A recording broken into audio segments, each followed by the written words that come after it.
All right, we've got a new term in this section. We've been studying chords, which are segments that are inside the circle.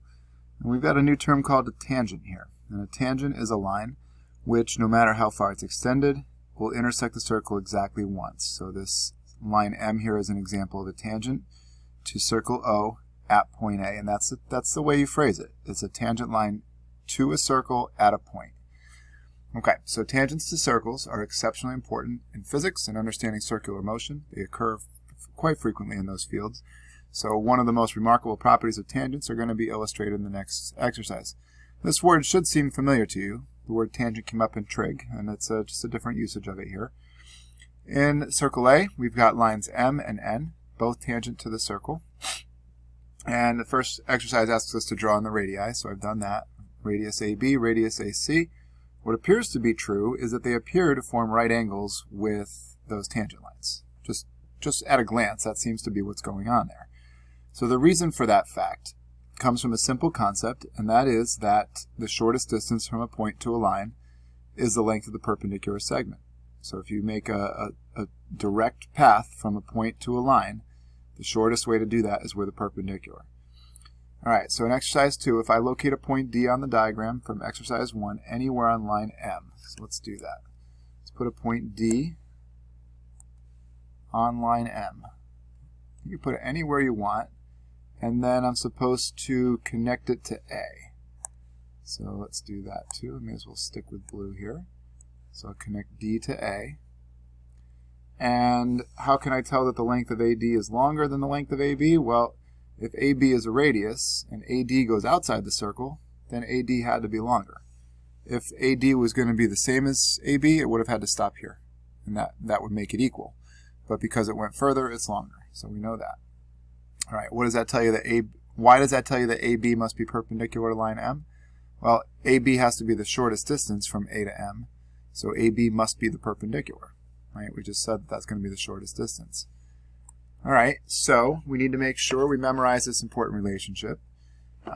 It's going to create right triangles anytime we have a tangent line. So in circle K, segment AB is drawn tangent to the circle at point A, so we've got that here, intersecting exactly once. The radius of the circle is 5, and the tangent has length of 12. What's the length of KB?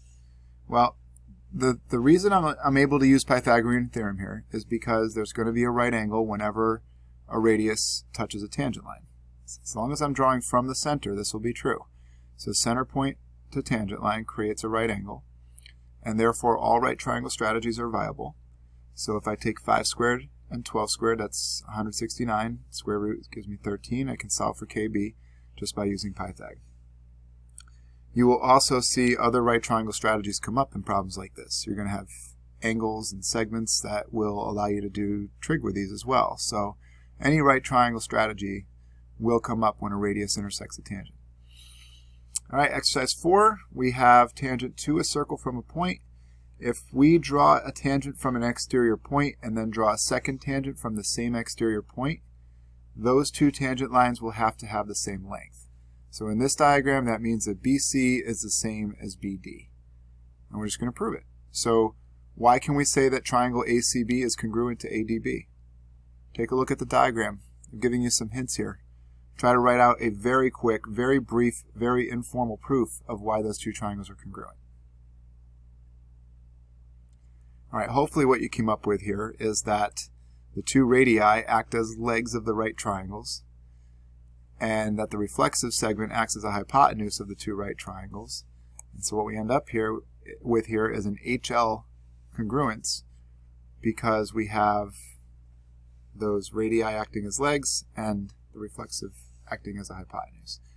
All right, why does this prove that the tangents have the same length? Well, those are segments within congruent triangles, so CPCTC would tell us that we have the same length. So regardless of the distance from the circle, that point B could have been way out here, wouldn't matter, because then the radius would have gone a little bit different to meet it, right? A farther away tangent line would meet the circle at a different point. So those triangles are always going to be congruent, and thus the tangent segments are always going to be equal. Because it doesn't matter how far out that goes, I'm still going to have a reflexive segment. I'm still going to have two radii, so I'll still have congruent triangles, and those, therefore the outer segments will also be equal. All right, so in this diagram below, we've got circle O inscribed in a triangle. Let's think about what that means for a second. If a circle is inscribed within a triangle, that means that the circle is touching all three sides of that triangle. When a triangle is inscribed within a circle, all 3 points of the triangle would be touching the circle.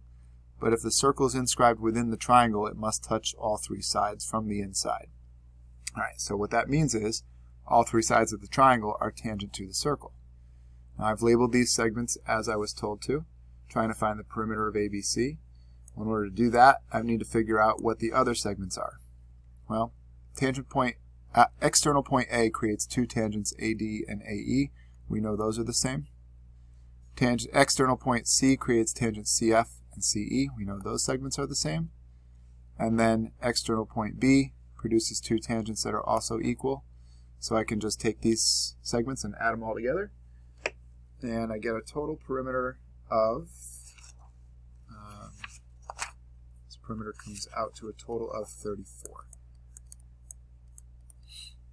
All right, so plain and simple, 2 tangents coming from the same external point will have the same length.